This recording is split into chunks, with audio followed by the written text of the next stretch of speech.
2025 SLST 9, 10, 11, 12 new update রয়েছে এই ভিডিওতে। ভিডিওটা মন দিয়ে দেখো, আশা করি অনেক প্রশ্নের উত্তর পেয়ে যাবে। এই মুহূর্তে সবচেয়ে গুরুত্বপূর্ণ আপডেট হলো ওয়েটিং লিস্ট থেকে কাউন্সেলিং হবে। বেশিরভাগ ক্যান্ডিডেট চাকরি পাবে, স্কুল সার্ভিস কমিশন কিন্তু জানিয়ে দিল। সেই গুরুত্বপূর্ণ আপডেটটা আমি তোমাদের দেখাবো এই ভিডিওতে। তার আগে বলে দিই, যারা ফাইনাল প্যানেলে আছো 11, 12, তোমাদের কাউন্সেলিং কিন্তু 30-31 তারিখে হবে। তো সেই নোটিশটা তোমরা 27 তারিখে, যেহেতু এসএসসি অফিস খুলবে, এখন তো বন্ধ আছে, 27 তারিখেই নোটিশ দিয়ে দেবে। সেদিনই জানিয়ে দেবে কার কবে কাউন্সেলিং হবে, ঠিক আছে? তো সবার প্রথমে ফাইনাল প্যানেলে যাদের নাম আছে সেটা হবে, আর ওয়েটিং লিস্ট কিন্তু তারপরে হবে যে জায়গাগুলোতে খালি হবে সেই জায়গাগুলোতে।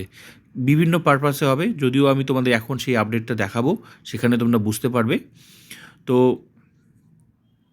27 তারিখে কিন্তু সেদিনই মোটামুটি তোমরা ইন্টিমেশন লেটার ডাউনলোড, তারপর হচ্ছে তোমার স্কুল ভ্যাকেন্সি লিস্ট পুরোটাই তোমরা পাবে সেদিনই। হ্যাঁ, তো চলো আপডেটটা দেখে নেওয়া যাক।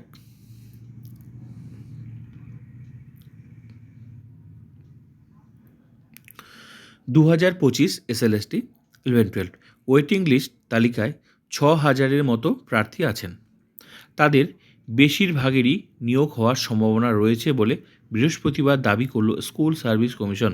যেটা আমি তোমাদের আগেও বলেছি যে অনেক কিন্তু চান্স আছে বেশিরভাগেরই, ঠিক আছে? মোট কথা বেশিরভাগেরই হবে। তোমরা 2016তেও দেখেছো প্রচুর কাউন্সেলিং হয়েছে। তো তোমরা আশা করো, যেহেতু স্কুল সার্ভিস কমিশন বলেও দিয়েছে। বুধবার রাতে এসএসসি মেধা তালিকা প্রকাশ করে। তারা জানিয়েছে একাদশ দ্বাদশে শূন্যপদ 12,445টি। মূল প্যানেলে আছেন 12,000-এর বেশি প্রার্থী, মানে ফাইনাল প্যানেলে কথা বলা হচ্ছে।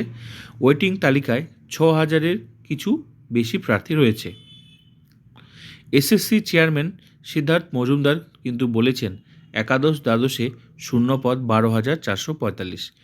মূল প্যানেলে যারা আছেন তাদের অনেকেরই একাধিক পদে, মানে মাল্টি র্যাঙ্কিং, যেহেতু একাধিক মানে জায়গায় আছে, তো চাকরি তো একটা জায়গায় নেবেন। আমি ডিটেলসে ব্যাখ্যা করেছি তোমাদের, যদিও এটা চাকরি একটা জায়গা থেকে নেবে তো আরেকটা জায়গায় ভ্যাকেন্সি খালি হয়ে যাবে, ওই বিষয়টা এখানে বলা হচ্ছে। ফলে ওয়েটিং তালিকার অনেকে সুযোগ পাবেন। এসএসসি কিন্তু সেটা জানিয়ে দিয়েছে। এসএসসি সূত্রের খবর সম্প্রতি উচ্চ প্রাথমিকে, যেটা আপার প্রাইমারির কথা বলা হচ্ছে, উচ্চ প্রাথমিকে যে নিয়োগ হচ্ছে সেখানে মূল প্যানেল থেকে নিয়োগ হওয়ার পরে, ফাইনাল প্যানেল আগে নিয়োগ হওয়ার পরে ওয়েটিং তালিকা থেকে 3,974 জনের নিয়োগ হয়ে গিয়েছে, মানে হয়েছে আর কি। তাহলে ওয়েটিং লিস্ট থেকে যে হয় সেটা কিন্তু তোমরা বুঝতে পারছো। তো এসএসসি জানাচ্ছে নিযুক্ত হতে অস্বীকার করেছেন বা কাউন্সেলিংয়ে আসেনি এমন শূন্য পদে যেমন ওয়েটিং লিস্ট থেকে নেওয়া হয়েছে, তেমনি মাল্টি র্যাঙ্কিংয়ের জন্য শূন্য থাকা পদেও নিয়োগ হয়েছে।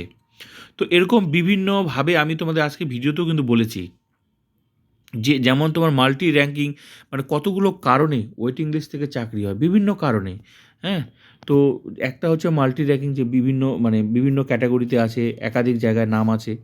তো এর ফলে চাকরি তো একটা, সেটা একটা হচ্ছে কারণ, সেখান থেকেও কাউন্সেলিং হয়। তারপর অনেকে আছে কি, যারা চাকরি পেয়েও তোমার কাউন্সেলিংয়ে যাবে না, সেই কথাগুলো এখানে বলা হচ্ছে। চাকরি পেয়েও কাউন্সেলিংয়ে যাবে না, মানে উপস্থিত হবে না, তার মানে নেবে না স্কুল, মানে ওরা অন্য কোনো জায়গায় চাকরি করে। তো সেখানেও কিন্তু একটা মানে ভ্যাকেন্সি আবার খালি হলো, সেখান থেকেও ওয়েটিং থেকে কাউন্সেলিং, এরকম বিভিন্ন কারণে হচ্ছে ওয়েটিং লিস্ট থেকে চাকরিগুলো হয়। আমি যেটা ভালো করে, আরও তোমরা আগের ভিডিও আজকে দেখবে, আমি ডিটেলস কতগুলো কারণে বলেছি ওয়েটিং লিস্ট থেকে চাকরি হয়। তোমরা ভিডিওটা একটু দেখবে, তাহলে তোমরা বুঝতে পারবে। তো এমনই আপডেট কিন্তু জানা গেল, সেটা আমি তোমাদের সামনে কিন্তু শেয়ার করলাম।